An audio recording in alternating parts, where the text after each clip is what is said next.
El Evangelio según San Juan, capítulo 2, versículo 23 a Juan, capítulo 3, versículo 15.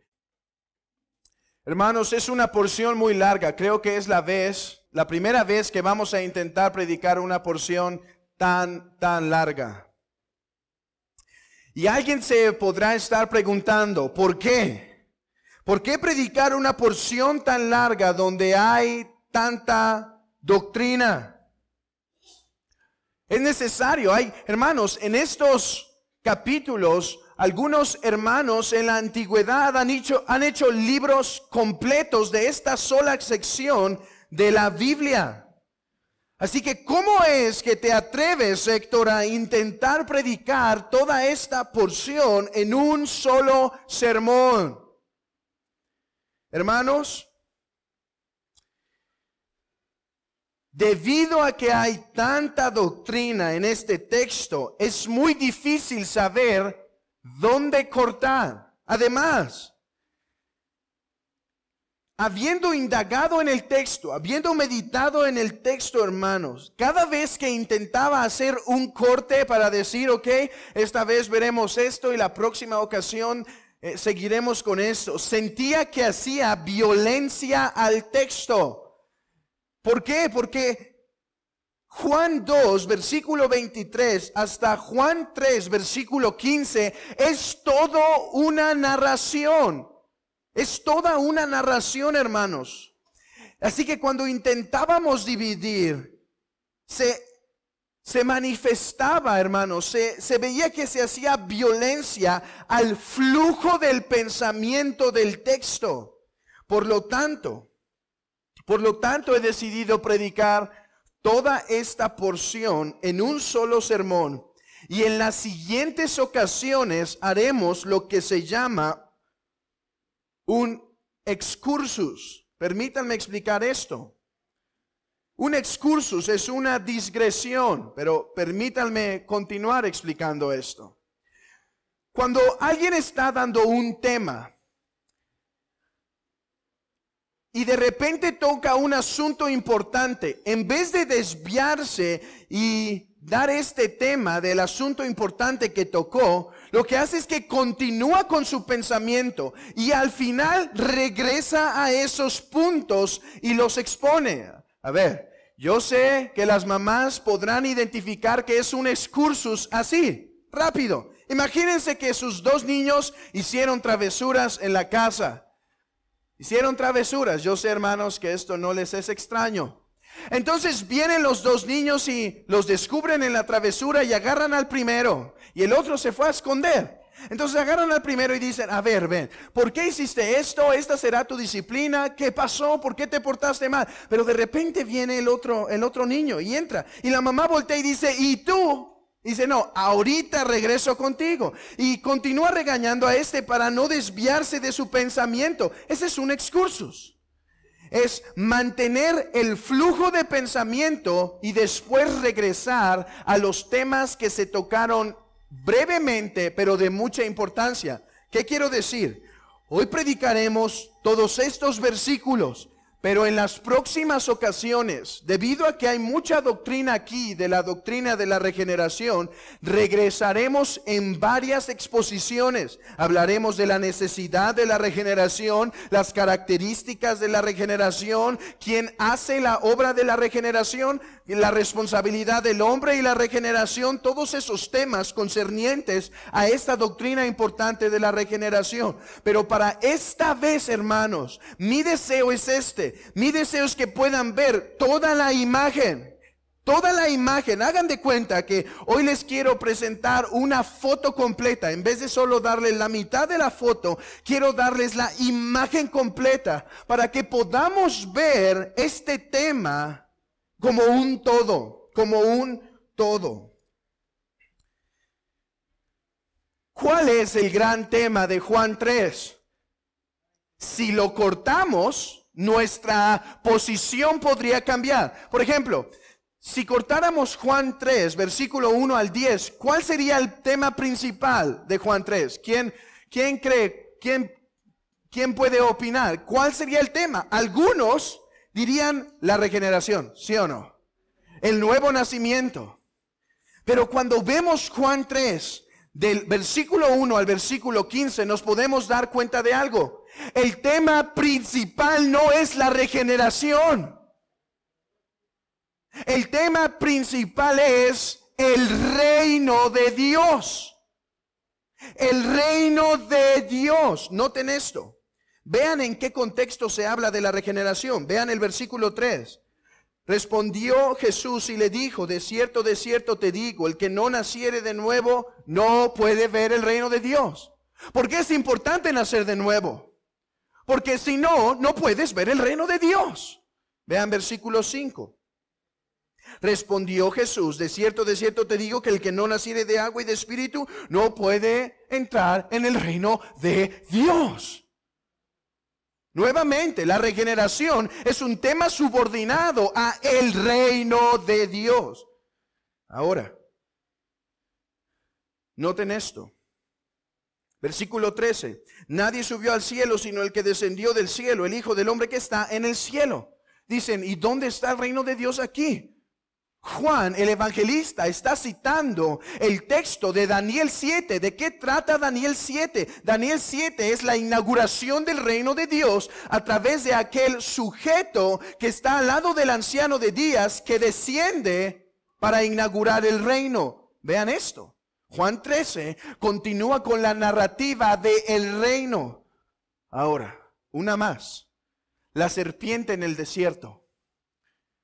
Recuerden, versículo 14, y como Moisés levantó la serpiente, el Hijo del Hombre será levantado.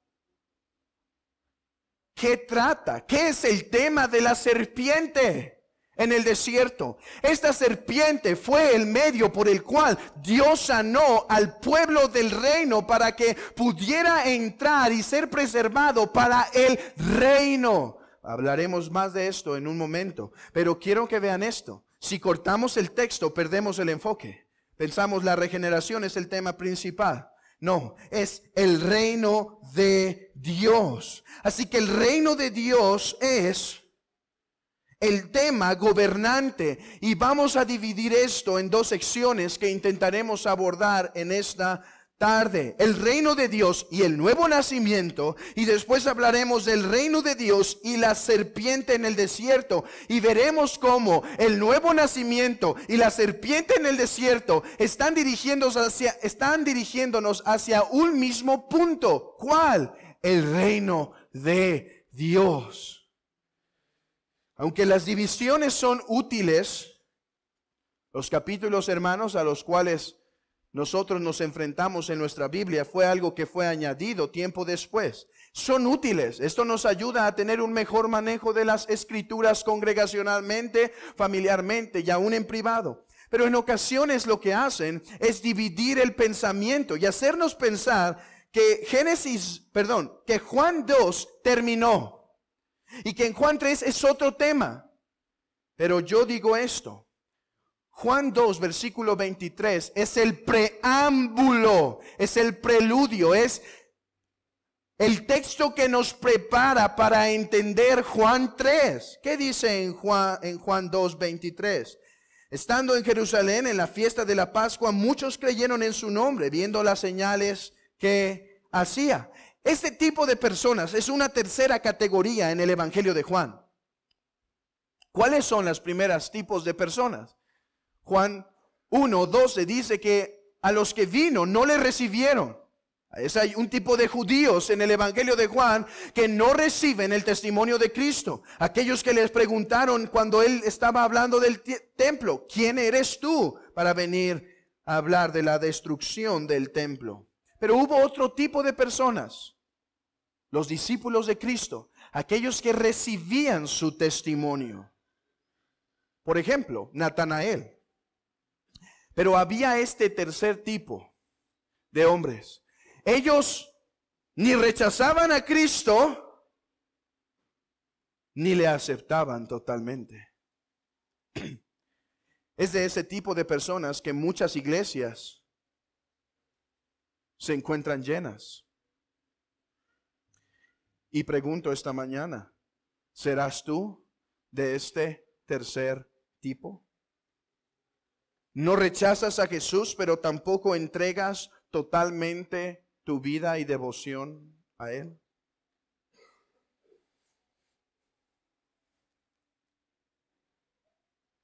Ellos decían creer, pero Juan dice que este creer no era verdadero, no era genuino. Tanto que Jesús no se fiaba de ellos. En el texto griego hay más como un trabalenguas aquí, porque el texto griego dice más o menos así. Dice, había muchos que creían en Él, pero Jesús no creía en ellos. Es literalmente lo que quiere decir. Cuando dice no se fiaba es no creía. Ellos creían en Él no creía en ellos. ¿Por qué? Porque el Señor, conociendo todas las cosas, lleno del Espíritu Santo, sabía que estos hombres tenían una fe deficiente, por lo tanto no creía en ellos. No tenía necesidad que otros le dieran testimonio. Este es un texto que habla y vislumbra la deidad de nuestro Señor Jesucristo. Decían entre los antiguos que hay 7 cosas que los hombres no pueden conocer. Una de ellos, decían los judíos, es la inauguración del reino. Nadie sabe el día ni la hora. Otro es el día de la muerte. Nadie sabe cuándo va a morir. Y dicen otros tantos. Pero después llegan y dicen, y nadie puede saber lo que hay en la mente del otro. Pero aquí nuestro Señor, desplegando su conocimiento, revelando quién es Él, conoce los corazones de los hombres. Y hermano, amigo, esta mañana, todos los que estamos aquí, Dios mismo conoce nuestra mente ahorita. ¿En dónde está? En dónde esté nuestra mente, Él sabe lo que estás pensando. Él conoce lo que estás pensando. Él conoce tus pensamientos de anoche. Él conoce tus pensamientos de la semana. Él sabe. Mira, los discípulos podrían ser engañados y decir, mira, muchos están creyendo en las señales. ¿Cuánta fe está pasando? Pero el Señor sabía que esto era falso. Mira, podrás engañar a muchos en la iglesia de tu profesión de fe, pero la realidad que estás en Cristo, Él la conoce.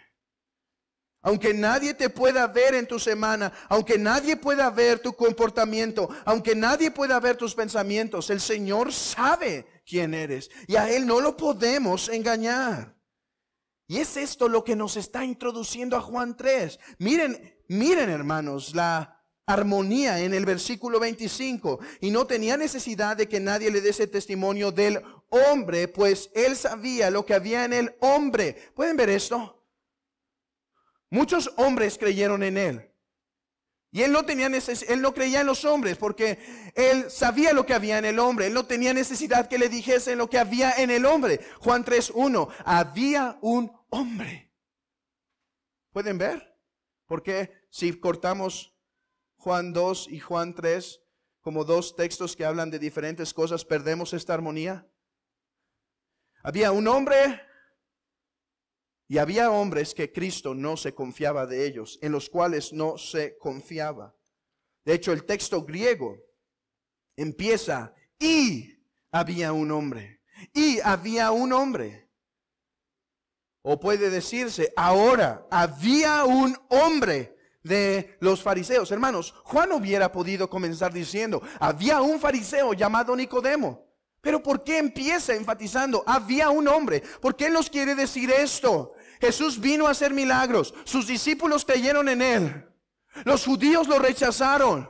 Sus discípulos se confirmaban en su fe. Los judíos lo odiaban. Pero había otro tipo de hombres que creían las señales, pero su fe no era completa. Y Cristo no los creía, estos hombres. Y había un hombre. O sea, es como si Juan dijera, por ejemplo, voy a darles un testimonio de estos que creyeron, pero que su fe no era genuina. Voy a darles un testimonio. Quiero que vean cómo son este tipo de hombres. Había un hombre de los fariseos que se llamaba Nicodemo. Él decía creer en un sentido. Él es de estos de Juan 2:23. De los que decían creer, pero su fe no era genuina. Hermanos, vean esto. Nicodemo era uno que no rechazaba a Cristo y anhelaba el reino futuro, y sin embargo se encontraba fuera de Él. Me pregunto, ¿cuántos están aquí así esta mañana? que simpatizan con Cristo, esperan el reino, pero están fuera de Él. Se dice que era un principal de los judíos, o sea, pertenecía al grupo gobernante, el Sanedrín. Y además era considerado maestro de Israel. Y noten que en el versículo 10 se dice, eres tú el maestro de Israel. O sea, no era cualquier fariseo. Nicodemo era un hombre reconocido, un rabí, un hombre moral, un hombre religioso, un hombre celoso de la religión, un hombre educado, un hombre respetuoso, un buen hombre. Es más, Nicodemo hubiera parecido quizá un cristiano, pero el Señor no se fiaba de él porque sabía lo que había en su corazón. Este hombre contempló algunas señales. Contempló algunas de las señales de nuestro Señor. Dice en el versículo 2, vino a Jesús de noche y dijo, Rabí, sabemos que has venido de Dios como maestro, porque nadie puede hacer estas señales si no está Dios con él. ¿Pueden ver? Nicodemo se había sorprendido de las señales que Jesús había hecho, que Jesús se encontraba haciendo. No le rechazaba, pero hay algo interesante. Juan se toma el tiempo y el espacio para decir que vino de noche. Mucha alegoría se ha hecho de esto. Algunos han hecho la alegoría de que vino de noche porque era donde los teólogos estudiaban. Después de un día de trabajo era en la noche que podían estudiar. Otros dicen que vino de noche porque está revelando su condición espiritual. Toman Judas cuando dice, anda, ve, cuando toma el bocado de pan y el Señor dice, ve, haz lo que tienes que hacer, cuando lo iba a entregar. Y el texto en Juan dice, y era de noche, o sea, como hablando de la condición espiritual de Judas. Así que muchos creen que lo que está diciendo Juan al decir que vino de noche es para manifestar su condición espiritual. Podría ser, pero creo que es forzar el texto. Creo que lo que el texto quiere decir es que vino de noche porque estaba ocultándose. Se estaba ocultando. Él tenía quizá un respeto en su corazón, pero él sabía que si confesaba públicamente a este rabí, a Cristo, si lo confesaba como Señor y como Salvador, eso le iba a traer grandes problemas en su reputación. Recuerden, creer en Cristo era ser expulsado de la comunidad judía y hoy en día sigue siendo igual. De hecho, investigando sobre los judíos de hoy en día, tú puedes ser un judío ateo, tú puedes ser un judío budista, puedes ser todo esto y seguir siendo judío, pero en el momento que dices que eres un judío cristiano, ya no puedes ser más judío. Puedes ser judío ateo, pero judío cristiano no. Cristo es el símbolo de su odio y su desprecio. Así que él tenía que venir de noche porque sabía que las consecuencias de buscarlo públicamente iban a ser socialmente devastadoras. Oh, tengo que hacer una pausa aquí. El miedo y el temor a los hombres es algo que mantendrá a muchos hombres alejados de Dios. Muchos intentan acercarse a la religión de noche, dando un poquito aquí, pero sin ser radicales, porque entonces perdemos la fama. Oh, cuántos jóvenes esta mañana que están aquí no se encuentran simplemente siendo un discípulo de línea, un discípulo de lejos, de manera que su reputación no se vea afectada, que sus amigos no se vayan a enterar. ¿Cómo me voy a entregar a Cristo? ¿Qué va a decir mi amigo? Y muchos de estos irán al infierno.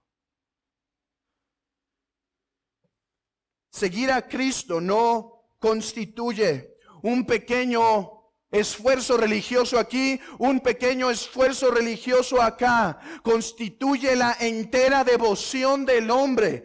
De hecho, ha habido grandes debates sobre si Nicodemo se convirtió o no. Porque yo sé que al final él va y pide a Pilato el cuerpo, pero algunos dicen que probablemente nunca se convirtió y dan algunos argumentos. Pero si se convirtió o no, Dios lo sabe. Y si se convirtió al final, tuvo una manifestación de esa fe al ir por el cuerpo de su Señor. Pero joven, amigo, ¿te mantienes tan alejado del cristianismo del Señor por la gloria y la fama de este mundo? Pues con tu fama y con tu gloria tendrás que perecer. ¿Cuántos intentan seguir al Señor a medias? ¿Cuánta religión de esta no hay? Un poquito solamente. Este que viene de noche dice al Señor: Rabí. Hermanos, esto no era poca cosa. Nicodemo sabía que Jesús era simplemente el carpintero de Nazaret, que no tenía educación teológica. Vamos a ver esto en Juan 7. Él sabía que no era un gran erudito, pero había sido impresionado por las señales y su sabiduría. Y él dice: Rabí. Eso no era poca cosa. Era como decirle: Señor, maestro, teólogo, doctor, hombre sabio. Probablemente era menor el Señor Jesucristo que este hombre. Rabí, símbolo de respeto, símbolo de sumisión en un sentido. Sabemos, no solo le llama Rabí, sino confiesa algo verdadero. Dice: sabemos que has venido de Dios, porque nadie puede hacer estas cosas si Dios no está con él. ¿Pueden ver, hermanos? Hermanos, esto es espantoso. Amigo, esto es espantoso. Puedes tener buena moral, puedes tener buena teología, puedes tener celo religioso, puedes llamar a Cristo Rabí, maestro, puedes enseñarte, sentarse bajo su cátedra, puedes llamar lo que es divino, y aún así tener una fe falsa, una fe corrupta, una fe que no proviene de Dios. Él le reconoce como Señor, como Maestro. La mayoría de los hombres con estos halagos quizá nos hubiéramos desviado del juicio. Caramba, tantos halagos. Si es cierto, Nicodemo, ven, siéntate, vamos a hablar de teología. Tantos halagos, tantas palabrería semejante a maestro bueno, como aquel joven rico que pensaba hacerle un favor al Señor cuando decía: maestro bueno. Oh, puedes adornar tu vocabulario para con Cristo, puedes aparentar mucha religión para con Cristo, y aún así no obtener una fe verdadera.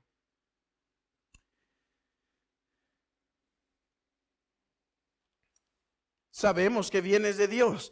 ¿Qué le contesta el Señor? Es fascinante su respuesta. De cierto te digo que el que no naciere de nuevo no podrá ver el reino de Dios. Rabí, Señor, maestro, oh tu gran Jesús, hombre de señales y prodigios. Si no nacieres de nuevo no puedes ver el reino de Dios. ¿Pueden ver el choque? Viene este hombre halagándolo. Viene este hombre festejando al Señor. Si no nacieres de nuevo, no puedes ver el reino de Dios. Es casi como si dijera: basta tu palabrería, basta tu celo, basta tu educación. Entra en razón, Nicodemo. Dices pensar estar en el reino, pero estás fuera del reino. No tenemos tiempo para discutir otras cuestiones. Tienes que nacer de nuevo. Tu alma está en riesgo. Lo mismo te digo esta mañana. Como puso un hombre a su título: el corazón de la situación, en la narrativa de Nicodemo, el corazón de la situación era la situación de su corazón. O sea, el meollo de la plática, el corazón de la situación de esta plática era cómo estaba la condición de Nicodemo. El Señor no se desvía por tanta palabrería. Él lo dirige al reino. Él dice: si no nacieres de nuevo, no puedes ver el reino de Dios. Esto desconcierta a Nicodemo y quizá a muchos en esta tarde. ¿Nacer de nuevo? ¿Nacer de nuevo? ¿Qué significa? ¿Qué quieres decir? ¿Acaso puede el hombre entrar por segunda vez en el vientre y nacer? Algunos intentan defender a Nicodemo de que él sí había entendido el significado espiritual, pero que estaba siendo un poco sarcástico. No, yo creo que no entendía. Como así también cuando dijo, destruir este templo y en 3 días lo levantaré. Y ellos decían, ¿cómo vas a destruir este templo físico? Fue levantado en 46 años y tú lo vas a destruir y lo vas a levantar en 3 días. Así también aquí, Nicodemo está pensando en términos carnales. ¿Cómo un hombre puede nacer de nuevo? Nuestro Señor con gran paciencia, hermanos, con gran paciencia. ¿Y por qué digo paciencia? Porque Él era maestro de Israel y se supone debía conocer esto. Pero con gran paciencia contesta en el versículo 4 y dice, Nicodemo, ¿cómo puede? Respondiendo Jesús, versículo 5, de cierto te digo que el que no naciere de agua y de espíritu no puede entrar en el reino de Dios. Aquí está el tema. Aquí está el tema. Viene un hombre de noche. Viene y está alabando a el Rabí Jesús. Pero el Señor no se deja desviar por el halago y dice, tienes que nacer de nuevo. Pero Nicodemo no entiende. Entonces lo que hace en el versículo 5 es ampliar. Lo único que está haciendo es decir, a ver, ¿no entendiste qué es nacer de nuevo, Nicodemo? ¿Cómo no puedes entender esto? Pero ok, seré paciente contigo. Nacer de nuevo es nacer del agua y del espíritu. Muchos han intentado interpretar esto, hermanos, de tantas diferentes formas. Algunos han dicho que se refiere al nacimiento físico. Nacer de agua es el nacimiento físico. Nacer del espíritu es el nacimiento espiritual. Y que el agua se refiere al líquido amniótico. En verdad, hay esas posturas. Otros creen que se refiere al bautismo. Un bautismo que regenera, que rescata tu alma. Es imposible, porque eso contradice las escrituras. Aunque eso no podemos desviarnos ahorita, será para otro momento. ¿Qué está diciendo el Señor? ¿Qué le está enseñando a Nicodemo con nacer de nuevo? Con nacer del agua y del espíritu.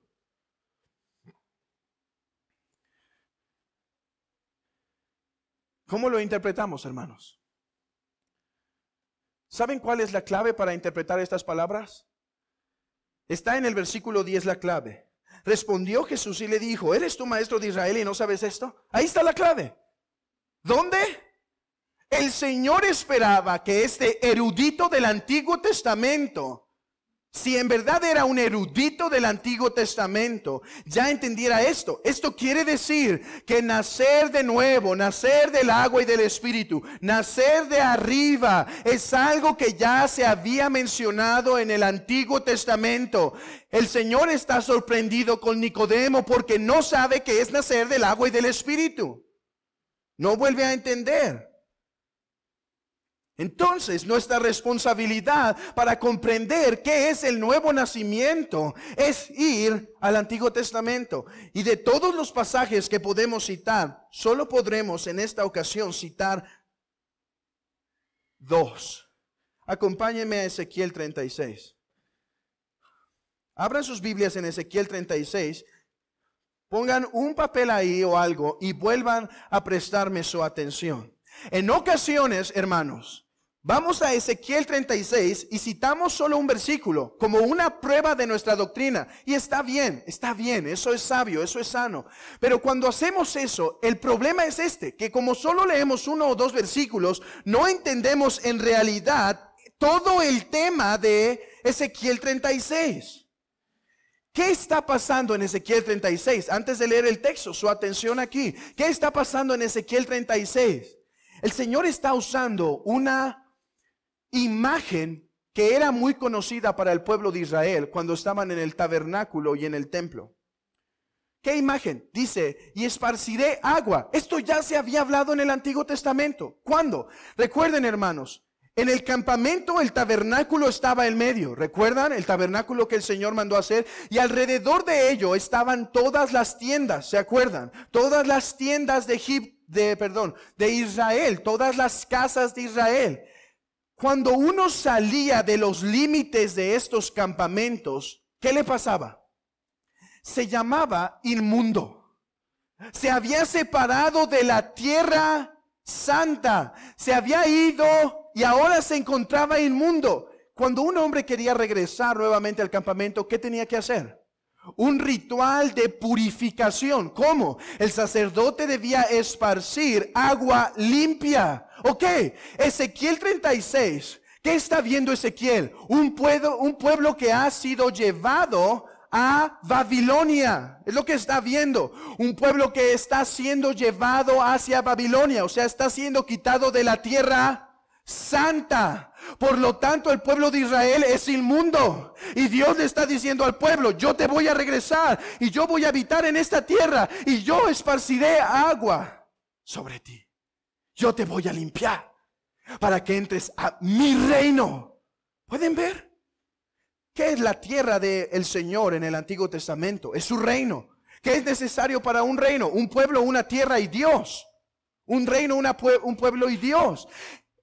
El pueblo de Israel había sido llevado en cautiverio por sus pecados. Habían sido quitados del reino. Y Dios les dijo: yo los traeré al reino. Pero cuando eso pase, esparciré agua. Ahora, Ezequiel no solo habla de una purificación física como lo habla el Antiguo Testamento. Habla de una limpieza espiritual. Entonces sí, teniendo este contexto, veamos el versículo 26. Versículo 24, desde el 24 es apropiado. Y yo os tomaré de las naciones y os recogeré de todas las tierras y os traeré, vean esto, esta es clave, hermanos, a vuestro país, ¿sí? Regresaréis a mi reino, al reino de Dios, donde yo estaré presente. Esparciré sobre vosotros agua limpia y seréis limpiados de todas vuestras inmundicias. ¿Pueden ver? Inmundicias. Y de todos vuestros ídolos os limpiaré. Pero noten esto. El lenguaje nos dirige Ezequiel, que no solo es un lenguaje físico, es un lenguaje espiritual. O sea, esta transformación, esta limpieza iría más allá de lo físico. Sería una limpieza interna. Su corazón sería cambiado. ¿Por qué? Porque cuando ellos estaban en el pueblo, permanecieron pecando, rebeldes ante la ley de Dios, dice el Señor: yo estableceré un reino mejor que el de antes, porque en este reino yo les cambiaré el corazón para que permanezcan en este reino. Versículo 26, os daré corazón nuevo y pondré espíritu nuevo dentro de vosotros y quitaré de vuestra carne el corazón de piedra y os daré un corazón de carne y pondré dentro de vosotros mi espíritu y haréis que andéis en mis estatutos y guardéis mis preceptos y los pongáis por obra. Vean, hermanos, muchas veces acabamos ahí. Ese es el texto clave. Sí, pero vean lo que continúa. Habitaréis en la tierra que di a vuestros padres. Entraréis a mi reino. Por eso dice el Señor: Nicodemo, eres maestro de Israel, eres el rabí de Israel, ¿y no sabes esto? ¿No sabes que es necesaria una transformación interna para la entrada al reino? Es algo que os dije por medio de Ezequiel. Ahora, para no ir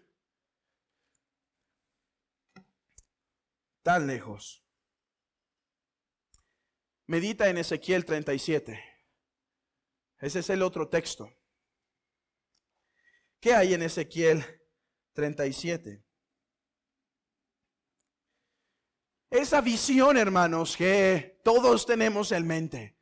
El valle de huesos secos. Recuerden, hay un valle de huesos secos y estos huesos están secos. ¿Cómo? ¿Poquito? En gran manera, están sumamente secos. Y el Señor manda a Ezequiel a predicarles y dice: oh, hijo de hombre, ve y predica y di a esos huesos: ¿vivirán esos huesos secos? Señor, tú lo sabes. Y entonces un milagro empieza a ocurrir. Los huesos, por el poder del Espíritu que pasa sobre ellos, empiezan a moverse, empiezan a juntarse.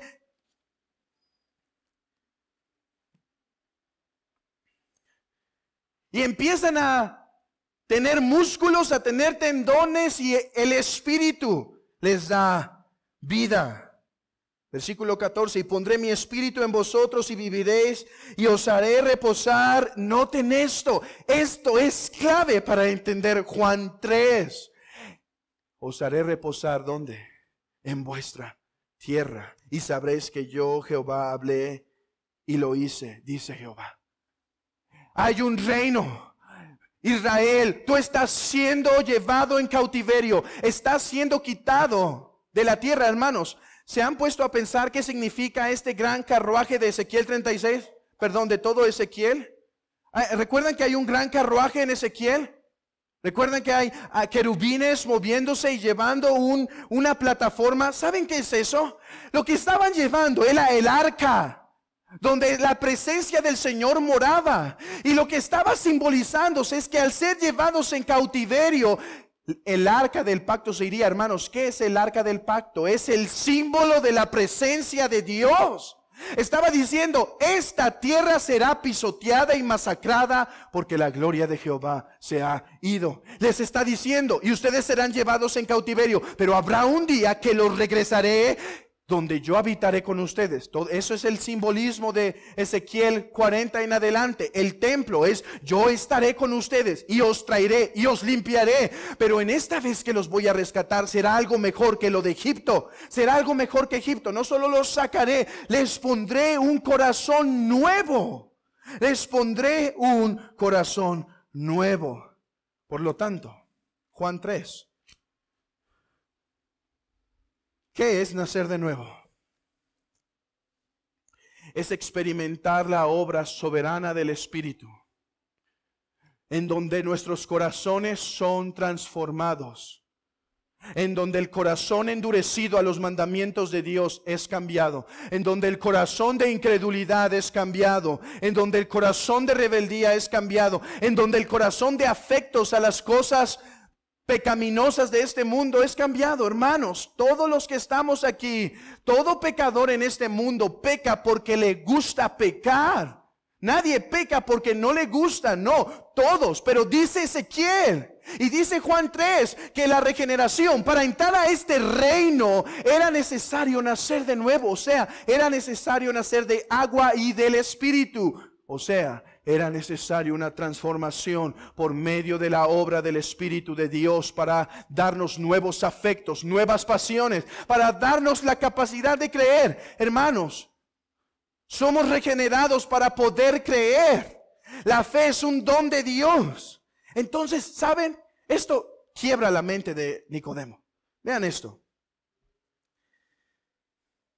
Versículo 7. No te maravilles de que te dije, os es necesario nacer de nuevo. El viento sopla de donde quieres. ¿Por qué no se debe maravillar? ¿Por qué no se debe maravillar, hermanos? Nicodemo, lo debes conocer. ¿Por qué estás asombrado? Nicodemo, veo tu cara de incógnita y digo, caramba, pues, ¿por qué te asombras? Versículo 8, el viento sopla de donde quiere y oye su sonido, mas ni sabes de dónde viene ni a dónde va. Así es todo aquel que es nacido del Espíritu. Recuerden, ya hablamos de esto un poco, cuando hablamos que los hijos de Dios no son engendrados por carne y sangre, por voluntad de carne ni por voluntad de varón, sino por voluntad de Dios. Entonces vean versículo 9. Respondió Nicodemo y dijo, ¿cómo puede hacerse esto? Señor, Rabí, te escucho, pero mi pregunta es, ¿cómo puede ser esto? Respondió Jesús y le dijo, ¿eres tú maestro de Israel y no sabes? De cierto te digo que lo que sabemos hablamos y lo que hemos visto testificamos y no recibid nuestro testimonio. Más adelante, en otra ocasión, hablaré de esto. Si os he dicho cosas terrenales y no creéis, ¿cómo creeréis si os dijere las celestiales? O sea, le está diciendo, si os he dicho estas cosas tan básicas y no las puedes entender, ¿cómo te hablaré más allá de eso? Versículo 13, nadie subió al cielo, sino el que descendió del cielo, el Hijo del Hombre que está en el cielo. Este texto es clave, hermano. Vean aquí la pregunta. ¿Cómo puede ser esto? Señor, estoy escuchando la regeneración, estoy escuchando de que esto es una obra soberana, que el viento sopla de donde quiere y que no sabes ni a dónde va ni dónde viene. ¿Cómo puede ser esto? Es como si la pregunta se volviera: Señor, entiendo lo que estás diciendo ahora, pero ¿cómo es que eso puede ser? ¿Cómo es que puede ser que esto es algo soberano y me estás diciendo que debo nacer de nuevo? Miren, hermanos, en vez de seguir dándole el misterio de la regeneración, lo que hace Jesús es clave. Lo dirige a él. Dice: mira, Nicodemo, luego hablamos más de la profundidad de la regeneración. Ahorita te quiero decir algo. Sabe bien quién soy yo. Mira, luego te preocupas por la regeneración. En este momento te estoy diciendo: pon tu fe en mí. Tu fe está falsa, tu fe es insuficiente, tu fe es de mala calidad, no es fe verdadera. Te estoy diciendo: pon tu fe en mí. No es suficiente que me digas rabí, no es suficiente que me halagues. Tienes que creer en quién soy yo y qué he venido a hacer. ¿Para qué? Para entrar al reino de Dios. Pueden ver entonces que los dos textos, las dos partes de este texto apuntan al mismo. El primero dice cómo alguien puede entrar en el reino de Dios naciendo de nuevo, y el segundo dice cómo alguien puede entrar en el reino de Dios poniendo su fe en Cristo. Y estas palabras son claves para Nicodemo. Dice: nadie subió al cielo sino el que descendió del cielo, el Hijo del Hombre que está en el cielo. Le está diciendo esto: Nicodemo, tú me ves a mí como rabí, tienes que saber esto: soy tu Mesías esperado. Tú me estás viendo a mí como un buen maestro. Yo soy el esperado. Yo soy aquel que estaba al lado del anciano de días. Yo soy aquel que descendió. Yo soy aquel que viene a traer el reino que tú esperas, pero del cual te encuentras fuera. Tú quieres entrar, tú quieres estar en el reino, pero estás fuera porque tu fe en mí es una fe falsa. Me ves como un gran Señor, me ves como un rabí, pero yo soy el Mesías. Pero yo soy el Mesías. Y aquí dirige la fe de Nicodemo. Y como Moisés levantó la serpiente en el desierto, así es necesario que el Hijo del Hombre sea levantado. Hay algo muy interesante sobre este texto. El Señor está haciendo una comparación. Así como la serpiente en el desierto, así yo. Pero antes de ir a la serpiente en el desierto, la palabra hebrea que se usa para poste, hermanos, es una palabra que tiene un vínculo desde el libro de Éxodo. La palabra hebrea para poste, para bandera, para estandarte, es la palabra hebrea nish. ¿Cómo llama Moisés al Señor? ¿Cómo llama Moisés a Jehová cuando estaban luchando, si no mal recuerdo, con Amalek, y le tienen que sostener las manos y gana? ¿Qué dice el Señor? ¿Qué dice Moisés? Perdón. Da un nombre a Dios, dice Jehová Nisi. O sea, Jehová es mi estandarte. Esto es clave. ¿Qué estaba haciendo Moisés en Éxodo 17? Estaba avanzando para entrar a la tierra prometida y da a Dios este nombre, Jehová Nisi.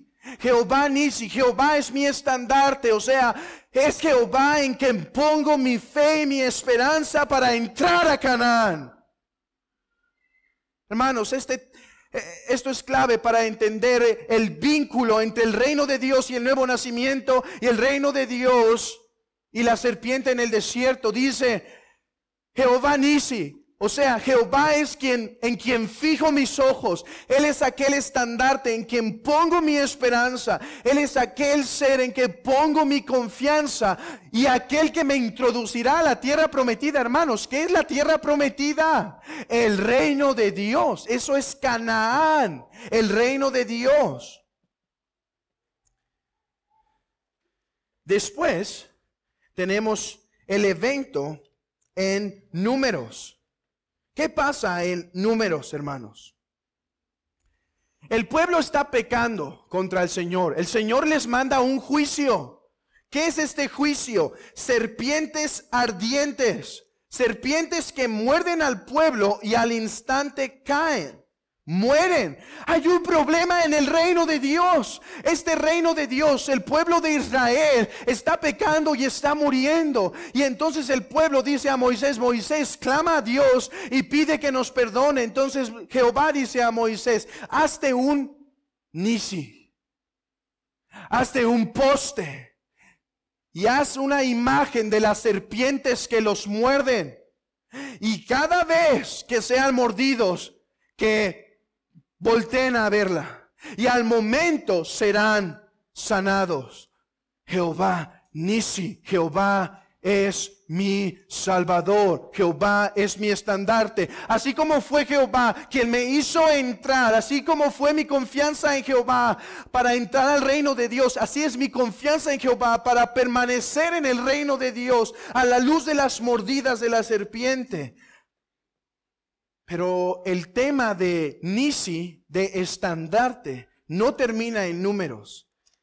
Esta palabra, hermanos, se vuelve a dar en una profecía mesiánica. Acompáñenme todos, por favor, a Isaías 11. Isaías 11.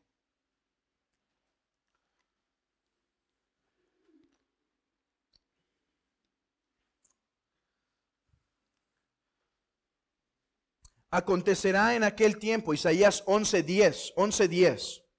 Acontecerá en aquel tiempo que la raíz de Isaí, la cual será puesta por perdón de los pueblos. Nuestro texto tiene una falla en su traducción del hebreo. El hebreo diría algo más así: acontecerá en aquel día que las naciones acudirán a la raíz de Israel, que está puesta como estandarte. Que está la palabra hebrea aquí es una vez más Nisi, Nisi. O sea, las naciones vendrán y serán traídas al reino cuando vean a esta simiente de David siendo levantada. Pondrán los ojos en él. Miren esto, hermanos. Miren esto. Miren este desarrollo. Así como Moisés dice: Jehová es mi Nisi, Jehová es mi estandarte, en él pongo mi confianza para entrar en el reino. Dice aquí en Isaías 11: así cuando la raíz de Isaí venga, él será levantado y todos tendrán que poner su fe en él para entrar al reino. Jehová Nisi, Jehová Nisi, Jehová es mi estandarte. La raíz de David será puesta como señal, como estandarte. Asimismo acontecerá aquel día que Jehová alzará otra vez su mano para recobrar el remanente de su pueblo que aún quede en Asiria, en Egipto, etc. Pero hay algo más, hay una ocasión más. Acompáñenme a Isaías 53.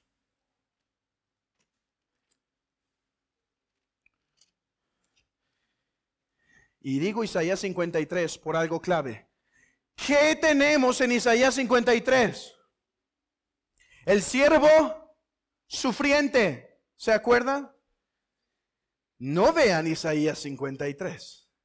Vean, quise decir esto como referencia para que sepan en dónde estamos. Vean Isaías 52, versículo 12. Porque no saldréis apresurados. ¿Cómo que no saldréis apresurados? Hermanos, ¿cuándo salieron apresurados? ¿Quién recuerda? Éxodo, ¿se acuerdan? ¿Cómo tendrían que comer? Apresurados, a prisa, y tenían que salir rápido. Dice, en esta gran liberación, será una liberación como la de Éxodo, pero más grande, no saldrán apresurados. O sea, los voy a libertar, los voy a introducir a mi reino. Ni iréis huyendo, porque Jehová irá delante de vosotros y os congregará el Dios de Israel. O sea, yo los voy a libertar y los voy a introducir a mi reino de una manera más gloriosa. Vean versículo 13. He aquí que mi siervo será prosperado, será engrandecido y exaltado, y será puesto muy en alto. La palabra hebrea aquí es: y será puesto en un estandarte. este siervo del Señor, será el estandarte que introducirá al pueblo de Israel al reino.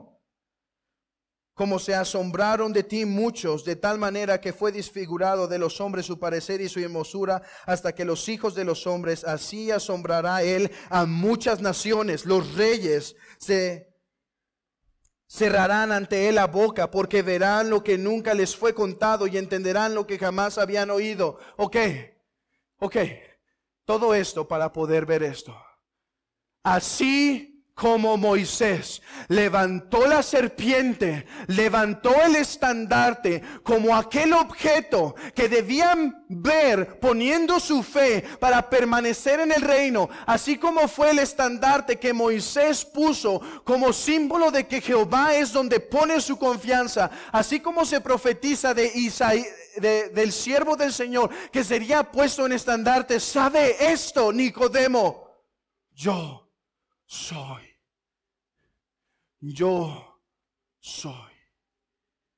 soy esa simiente, yo soy ese estandarte. Y así como la serpiente fue levantada, así yo seré levantado. Es lo que se dice después en Juan 8, hermanos. Ese texto nos ayuda a comprender esto. Dice, el Hijo del Hombre será levantado, será puesto en alto. Juan 8:28. Les dijo pues, cuando hayáis levantado al Hijo del Hombre, entonces conoceréis que yo soy. Entonces conoceréis que yo soy vuestra esperanza. Pero hay un texto aún más interesante sobre este aspecto. No podemos leerlo todo, pero lo voy a narrar brevemente. ¿Quién recuerda en Juan 12? Llegan los griegos a buscar ver a Jesús. ¿Sí se acuerdan? Llegan los griegos diciendo, queremos ver a Jesús. ¿Pueden ver, hermanos? Están siendo atraídos. Eso se había profetizado.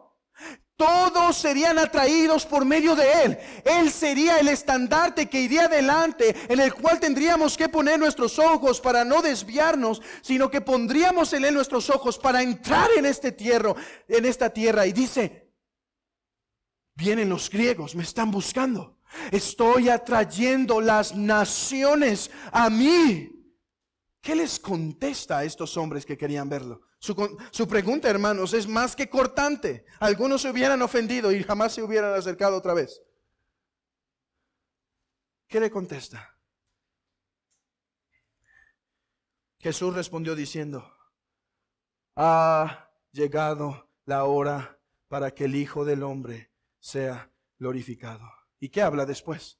Su muerte, ser levantado. Dice, ok, las naciones están viniendo, estoy atrayendo a todos a mí, el tiempo se está cumpliendo, es hora que sea levantado en la cruz, para que entonces sí, todas las naciones vengan a mí, todos pongan en mí su esperanza, todos pongan en mí su fe. En otras palabras, Jesús es el único camino al Padre. En otras palabras, lo que el Señor le está diciendo a Nicodemo, sé que tu mente está explotando, Nicodemo, con esto del nuevo nacimiento, pero sabes, no te desvíes del objetivo. Sabe esto, yo seré levantado para que puedan entrar al reino. Es necesario, y vean el parentesco, hermano. ¿Qué era lo que estaba matando al pueblo en el desierto? ¿Qué los estaba matando? La serpiente. ¿Qué fue ese objeto que los salvó? ¿Qué forma tenía? Serpiente. Vean el parentesco. Así como aquello que los envenenaba y mataba, fue aquello que los libertaba.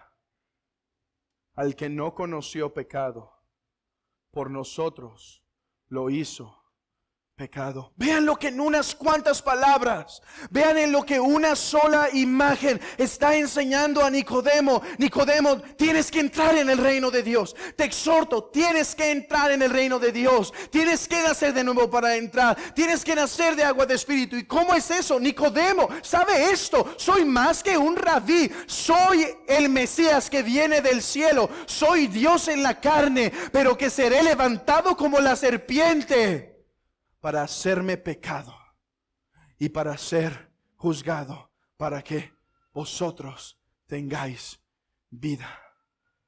Así como la serpiente daba vida al pueblo, solo la fe en Jesús da entrada a este reino eterno de plena bendición. Tienes que nacer de nuevo. Estás fuera de la bendición, dice el Señor a Nicodemo. ¿Cómo? Yo soy el Hijo del Hombre que descendió del cielo para ser levantado. Pueden ver todo lo que le está enseñando. Está diciendo, yo soy el Mesías, pero al mismo tiempo le está enseñando, tienes que comprender, soy el Mesías, pero la manera en la que te voy a libertar es como aquel texto de Isaías 52. Por medio del sufrimiento, por medio de ser alzado, yo me volveré el objeto de fe para que cualquier hombre en este lugar entre al reino de los cielos. Mi pregunta es, amigo, mi pregunta es para ti esta mañana, esta tarde: ¿has nacido de nuevo? Y si dices no, mi respuesta es: Jesús fue levantado para el perdón de los pecados. Miren lo que, hermanos, miren lo que lo que Jesús está requiriendo de Nicodemo. Él le vino a dar halagos y a decir rabí. ¿Saben qué está requiriendo Jesús? Adoración. Ok, me vienes a dar halagos, no es suficiente. Soy el Hijo del Hombre. Soy el Dios en la carne. Yo seré levantado. Me debes adoración, me debes entrega, me debes rendición, me debes sumisión, me debes adoración. Hermanos, ¿cómo están? ¿Cómo están nuestra sumisión y nuestra adoración al gran Mesías que fue levantado, y solo por medio de Él, solo por medio de mirarlo a Él, podremos entrar en el reino de los cielos? Que el Señor obre en los corazones de los que están aquí para revelar al gran Salvador y su gran salvación. Y hermanos, que nuestro entendimiento sea refrescado de quién es este glorioso Mesías. El reino, nacer de nuevo, la serpiente en el desierto, Jesús siendo levantado como el único medio por el cual podremos entrar a este reino. Amigo, yo sé que hay muchos en nuestra iglesia que han venido por un buen tiempo y que su fe aún no está en Jesús y que se confunden con la doctrina de la regeneración. Después hablaremos de esto en lo siguiente, pero sabe esto: mira cómo el Señor guía al que está confundido con la regeneración. Pon tu fe en mí. Pon tu fe en Jesús. Sabe quién soy yo. Es el único camino al Padre, es el único camino al reino, es la única puerta a la vida eterna, es el único perdón de nuestros pecados. Amén.